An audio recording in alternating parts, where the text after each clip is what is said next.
Welcome back, everyone. So when you go to Rex Tester and run code, it normally comes up on C# here. What we need to do is we are just going to go to this C lang here.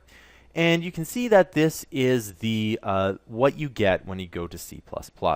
Now a little bit about C++. C++, if there's any kind of programming language you should know, it's C++. The reason is that most of the programming languages that have been made in the last 30 years have been influenced by C++ in some way, shape, or form.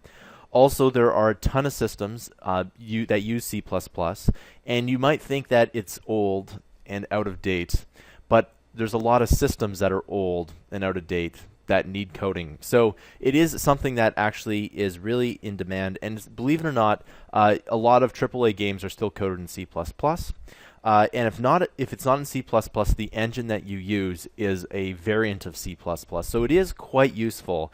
And I mean, this was the first programming language I learned a long time ago. And believe it or not, it still comes up, and I still use it from time to time. So it is a very important language here. Now, let's just quickly go over this document before we go ahead and get started. So you'll see that anything in Rex Tester here, you have to essentially keep this the way it is. If you run this in a different environment, you have to quickly assess what is specific to that environment. So for example, if you're doing this, let's say, for a PC, or you're doing this, for a library in a game engine, there's going to be a little bit of variation. For the most part, I'm just going to show you the syntax and what you can do with programming here. So the one thing that is really important is that you see there's this include IO stream here.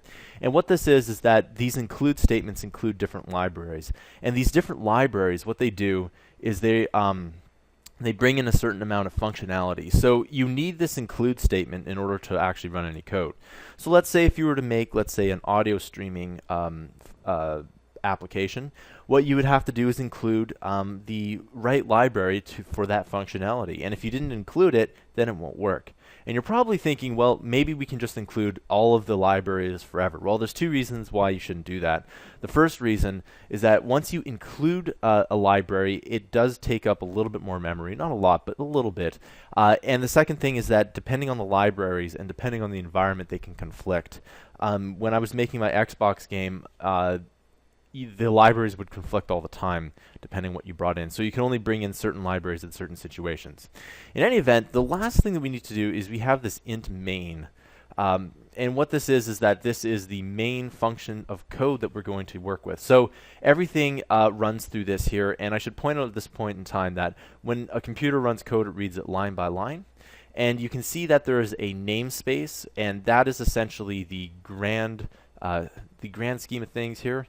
And this int main is where we run our code here. And you can see that there is a cout statement, which essentially it outputs this text here. So if we go ahead and run that, and you can see it says working, it says hello world, and it's wonderful. All right. So that's a little bit about how this document is set up. Let's talk a little bit more about the functionality in the next tutorial. I'll see you guys in the next tutorial.